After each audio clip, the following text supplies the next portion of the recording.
Today we're going to be continuing with our Hebrew series. If you haven't been around, we've been going through what is sometimes known as the Hall of Fame, the Heroes Hall of Fame, that's Hebrews 11. And we've been looking at the heroes that are set out in there, one by one.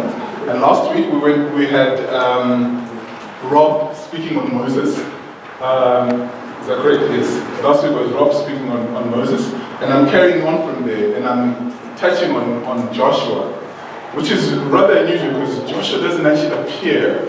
It's actually not named in Hebrews 11. We have mention of him, not him, of something that happened during his time. We know from Hebrews 11 verse 13 says that it is by faith that the walls of Jericho fell after the army had gone around them 7 times. The hero that's actually mentioned in Hebrews 11 that I'm going to touch on is Rahab. If you look at Hebrews 31, it says Rahab the prostitute, because she welcomed the spies, he did not die with those who were disobedient. Amen. But Joshua, though he's not mentioned in Hebrews 11, has his own book. Yay! So he's actually the first of our heroes who has an entire book that's named after him. And it's a very significant book. It's the 6th book of the Bible. And it's, if you look through your Bible, it comes soon after you can never pronounce that word. Yes. But if you look at the modern Bible, there really isn't a distinction. It's sort of, the story ends with Moses dying in that book, the book name. Then all of a sudden we get into Joshua. But there's a big difference, because now what we had before, up to this point, was a lot of books that were giving out the law. They're sometimes known as the books of instruction, the Torah, if you want. And so at this point, we no longer find the law being given out. The foundations have been set, and now we have what I generally refer to, the next 5 books I generally refer to as the books of history. And Joshua is the first of these books. And the beauty about this is it's the first book that's not actually written by Moses that we begin to see. Right. Now let me go to my notes. So what do we know about Joshua? Joshua, we're told, was born during the exile. He must have been 40. When they left Egypt. He was originally referred to as Joshua, but I don't know whether Moses was lazy or whether Moses had a prophetic moment and changed his name to Joshua. In Numbers 18 verse 6, he was renamed to Joshua, and it was further shortened a little later on, but I won't talk into that. We get to meet him for the first time. I need to start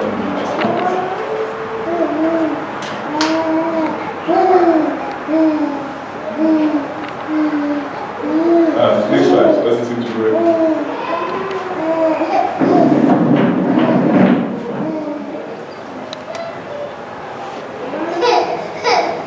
So we get to meet So we get to meet Joshua for the first time in the book of Exodus. He's referred to as the helper or assistant to Moses. That's the first time we get to hear of him. There are 2 references that I've just put up there if you want to look it up. This is actually quite interesting for me, because as I was praying for this message, I got so many points. I really felt God saying that there are 12 themes, or there's 12 sub-themes from this message that I need to share. And yesterday, I had an epiphany. I had this light bulb moment, which sort of helped me to understand why the message was structured in this way.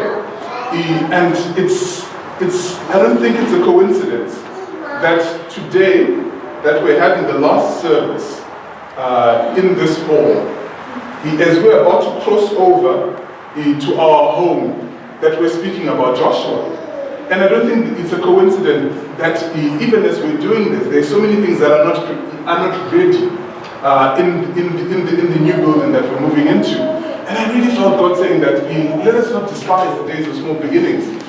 When we first see Joshua here, before he's the commander of the Israelites army, before he leads the Israelites after Moses, he was just an assistant. He was generally referred to as a helper. We can't tell from the context whether this role was a very important one. We can't tell. There's nothing to suggest in the scripture or in the text that this was a deputy directorship position or a very glamorous role that he held in the Bible. It could be that he's the one who carried Moses' stone tablets, not these small ones. It could be that he's the one who carried the scrolls. That's what we see. And the next moment we see him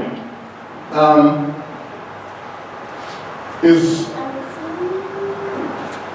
in Exodus 24, verse 13. When Moses was going up to get the commandments, he's said to have gone up with his helper, Joshua. But Joshua doesn't go all the way up. He stops at some point on the trek up the hill. And he waits there.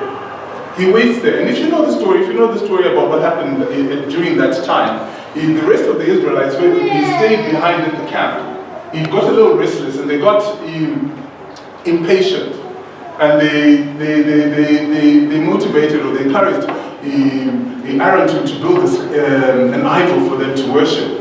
But what we hear from the scriptures is actually very interesting because Joshua was by himself. He was on the mountain by himself. I can imagine probably he was eating locusts, probably surviving on honey. I don't know how much provision he had carried, or maybe he was still getting his portion of the manna full to his part of the hill that he was standing. It's not very clear what was happening there. But what we know is he stood there and waited. He stood there and waited. When everyone else was on shaky ground and they were moving away from the faith they professed, he stood firm. He stood firm. We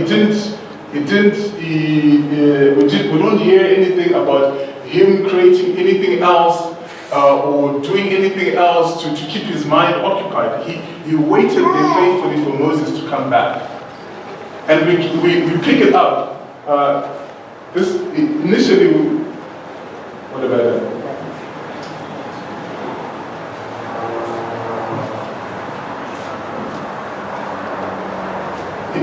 We see him being left in Exodus 24. Then way after Exodus 32, that's when Moses comes back and finds this lad, still waiting, still faithful. And how many times have we found ourselves in a situation where we felt a divide, or we felt separated from God, and we've moved away from the things that we hold firm, the things that we hold close to our hearts. But a lesson that we're getting from Joshua here, and I think we see the same message in the book of Daniel, because Daniel, though he spent most of his life in Babylon, he moved away, he never stopped worshiping the God of his forefathers. Amen? Amen. So I'm just going to quickly go through, I got a lot of slides. Right. So this is sort of the introduction to the man. Then we get to the end of the book of Deuteronomy, and that one. And we have an experience where Moses is at the end of his life, and he's about to anoint a new leader. And the new leader is Joshua, his assistant. And we start then, from that point, we get into the book of Joshua. And the first thing that you see in the book of Joshua, if you were to divide the book of Joshua, you would divide it into three parts. You would divide it into the commission, which is what we're going to look at right now, which has two lessons that I would actually want us to pick up. The first was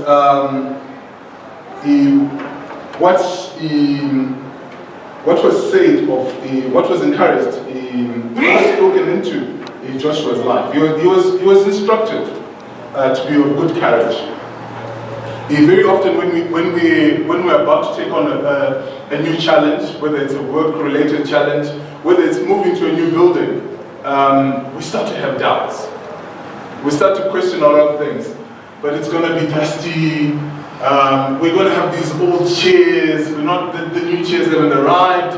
We start to question a lot of things. And it's quite interesting that his first instructions were, be of good courage. Be strong and be of good courage. That was the instruction that he was given.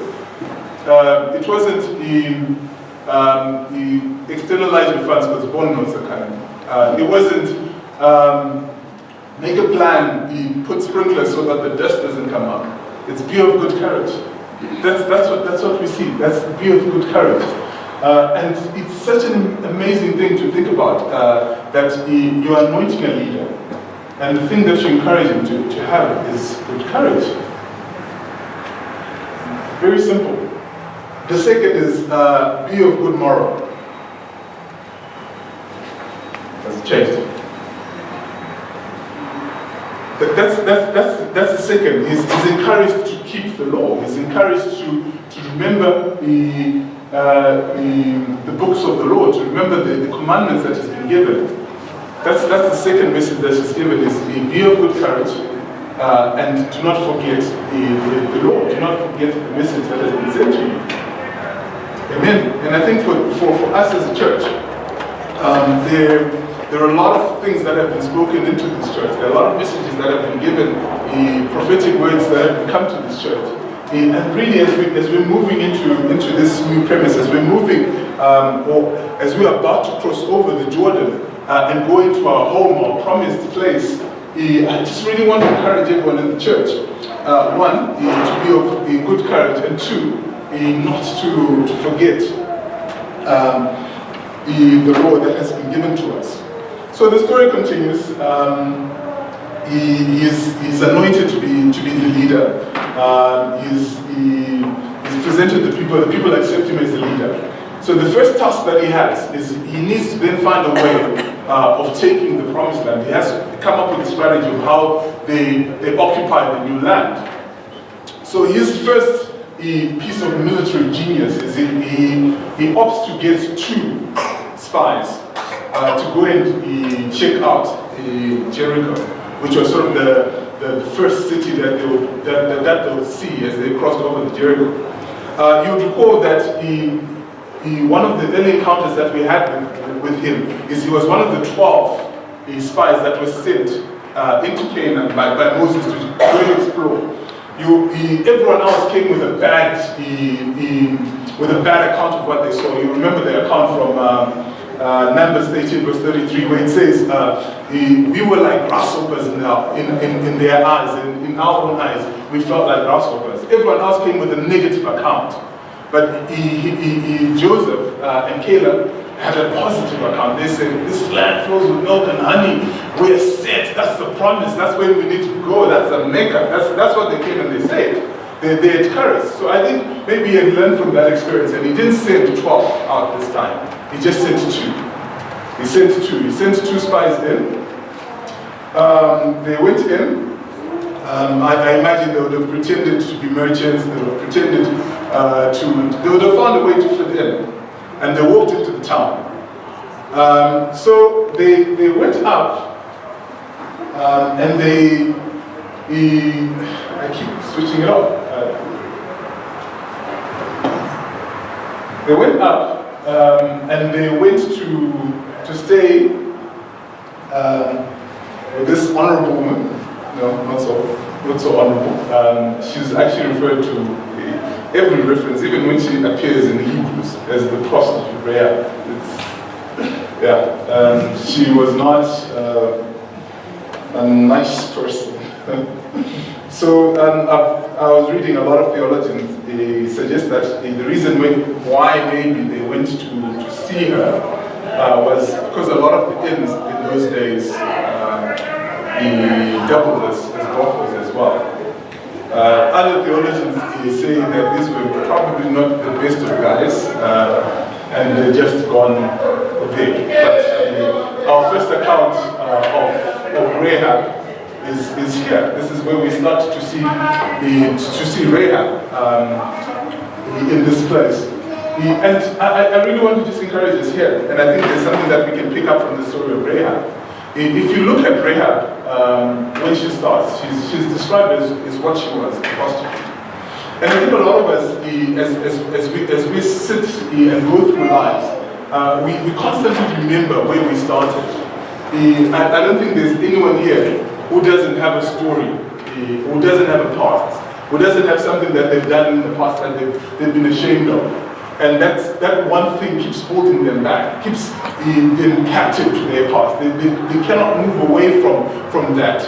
But we see this woman when she starts off as a prostitute. She starts off as a prostitute in the story. But we then see in Matthew 5, she appears in the genealogy of Christ. She becomes an ancestor of Christ. From her starting point here, we see her as a prostitute. But if you read later on, if you read in Matthew, if you read Matthew 1 verse 5, we know that she fathered Salmon, who was Boaz's father, and I think Boaz is going to appear prominently next week as we go through Ruth, who eventually would lead to David and eventually would lead to Christ. So very often we think how we start is what defines us, but it's how we finish. Rahab started off as a prostitute, and she then became the ancestor of Christ. And I think that's an amazing story, and I think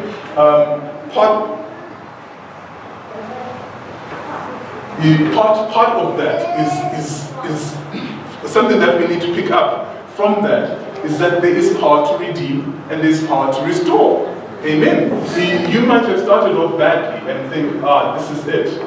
But we see from the story, the account that we see of Rahab, that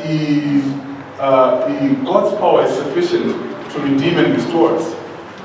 There is sufficient grace for us all. Doesn't matter where we came from, doesn't matter our initial story, doesn't matter how we started the journey, but God has the power to redeem. So they get to this place, they get to the brothel where Rahab was, Rahab the prostitute, and she had a revelation. She had insight. She knew that these people served a mighty God. She had heard what they had done. She had heard about the accounts of the Red Sea. She had heard about all these wonderful things that the God of Israel had done for his people. So she said to these guys, look, everyone here is trembling. Everyone here is afraid. They know the power of your God. They know the God that you serve is a living God, is a powerful God. When you come to take the city, I do not want to die with my people, but I want to be those who survive. So I'm going to help you guys. And she had an agreement with the guys. She would tie a scarlet rope outside her window. And when the invasion took place, they would spare her life. And so the story continues. The guys were able to escape. They found their way back to the camp. There was a search that was done by the people of Jericho, but they were not able to find them. And they were able to give their account to Joshua. And what struck me about the way they gave the story is they didn't come and say, we checked out in the northern quadrant, that's really strong, we can't invade on that side, but the south wall is a bit low, we'll be able to pole vault over that wall. No, that wasn't their account. They came and they told Joshua about the morale amongst the people that were in Jericho. That's what they came and they shared. These people are trembling. They're afraid of us. It's ours for the taking. Their account was not of the opportunities or the size of the army, but it was of the mindset or the morale that was there in the people. And that's something I'll come back to a little later on. But anyway, we continue. And so they then started to prepare. They started to prepare, and they walked towards the River Jordan. During that time, it was raining. The River Jordan was flooded, so they had to figure out a way of how to do it. And I've done it again. And we're reminded of something that they had seen, their parents had seen before in the past. As they walked, as they were prepared to get there, Joshua gave the priests who carried the ark the instructions. You walk ahead of everyone. When you get to the river, as you take your first steps into the river, you stop at the entrance. And wait, and they saw what happened as they walked into the river started to part. And I think this is really something that they had seen before in the past with the story of Moses, when Moses got to the Red Sea, and the Red Sea, he made way for them to walk. So I think it was really a reminder for the people of Israel. I can imagine that this is a generation that would have been brought up on the track from Egypt. So they spent 40 years in the desert. So I think a lot of them would have either been born there or outside Egypt. All they would have known is dust and a few birds and bread. So I think this was really God reminding them that I'm still the same God, that I'm still God. So I don't know, maybe some of us are a bit fearful that a lot of the anointing that we felt in this building might disappear with us as we move to the next building. But just to encourage you that God remains the same, regardless of what venue we take. He's God here, and He put us here for a season to affect the people around us. And He's now ushering us into a new era, and He's just reminding us that I'm still the same God. I'm the God that was with you in Mount Pleasant. I'm the God that was with you in Belgravia. I'll be the God who will be with you at Triple One the Church. Amen. Did I switch it off again? So they managed to cross over. They have a little ceremony as they crossed over. They went there for a couple of days. Then I'm sure they were sitting there expecting to hear some bit of military strategy coming from their leader. And Joshua says to them, we're about to take over Jericho. He didn't arrange his army. He says, look guys, what we're going to do is we're going to walk around Jericho a couple of times. And yeah, that's how we're going to take it over.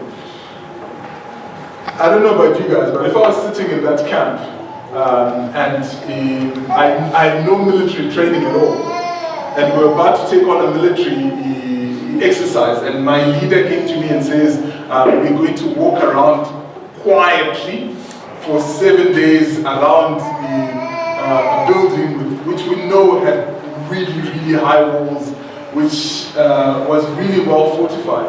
I'm not going to be very, very chuffed. I'm not going to be thinking, what's this guy on? It's not something that gives us a lot of faith. But that's what he came and said to them, because that's what he felt God was telling them. And one of the central themes that you find in the book of Joshua is this.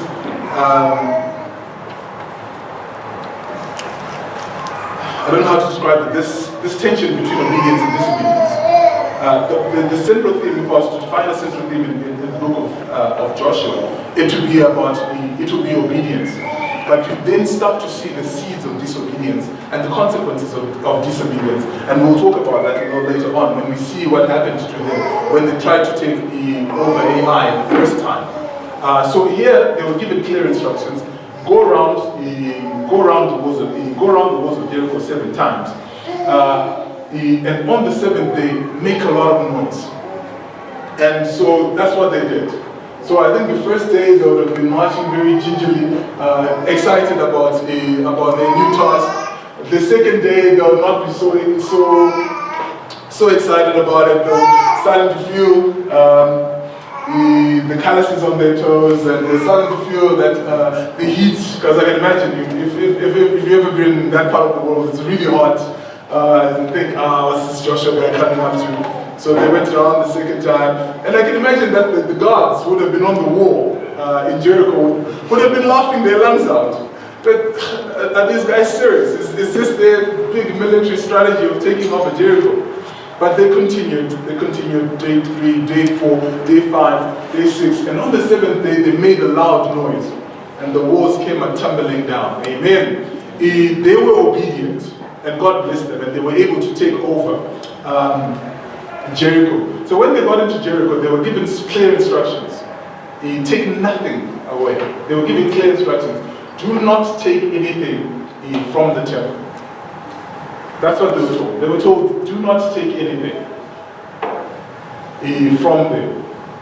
And as luck would have it, or not all of them paid attention to the instructions that they were given. There was a chap called Achan,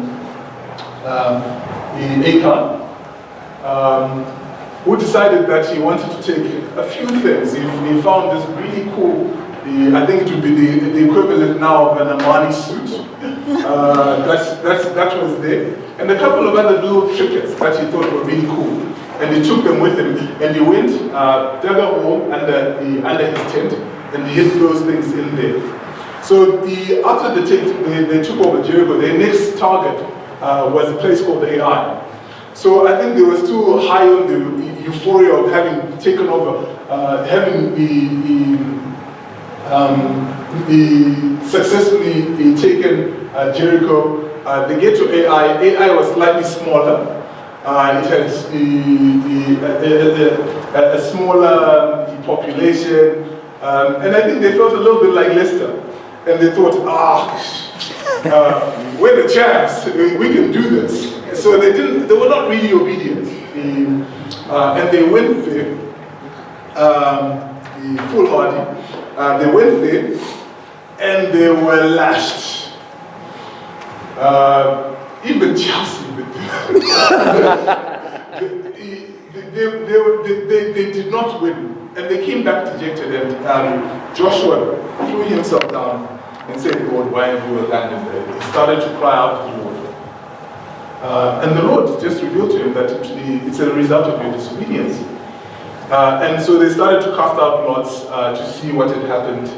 They cast out lots. They started off by tribe. From tribe, they looked at a family until they got to Achan. And they asked him, what have you done? What have you done? How have you disobeyed? And that's when he came out and said, I took this and la la la la. And the story of what his punishment is a bit gruesome. They took him, his family, took him to a valley somewhere, and they destroyed him and the property that he had taken. So when you read all these accounts, when you read all these stories of what happened in Jericho, there's a school of thought that is trying to see if they can water it down. There are those who are saying that no, all this didn't happen. The story of Joshua is really just to tell us there's a moral story that we have to learn from there. That God is faithful, and that God will look after his own, and that God will fight our battles for us. They try to demythologize the story of Joshua and give us a palatable version, something that's more acceptable in the scientific era. They're like, no, what happened with the floods is that because the Jordan meanders, sometime during the year, sand accumulates, creates artificial bridges, so that's what possibly would have caused the water to stop flowing as they crossed over. Yeah, there may have been structural faults with the way the walls of Jericho were built. They try and remove the miracles, and there are a lot of them. There's a part in the story where the Israelites had wasps fight for them. There's a part also where Joshua stopped the sun and the moon for a bit. And so they tried to say, no, that can't be right, that there's no way that's correct. And they tried to take those away from us. Now, I don't think that's correct. We see from a lot of passages from what Paul writes that all of Scripture is God inspired. There's no part of Scripture that didn't have God's hand in it. And it's not that I know in the 1970s there was a school of thought that said that parts of Genesis were really just the folk tales that had been passed down, and I don't think so, which were supposed to tell a story. I don't think so. I think that the Bible is deliberate. I think that everything about the Bible is what the Bible says. It's not supposed to give us religious and moral truths. I think it's just supposed to give us truth. And I don't think there's a truth that exists outside of God. And we cannot be using science to explain the Bible. What we need to be doing is we need to be using the Bible to explain science, to keep the word of the Lord close to his lips. And I think that's what as a church we need to do as well. And the second thing is that we really must trust in the Lord. We really must trust in the Lord. So even if you forget everything else I've said, and remember these two things, the value of obedience, and trusting in the Lord, having faith in the Lord, out of John my God. Thank you.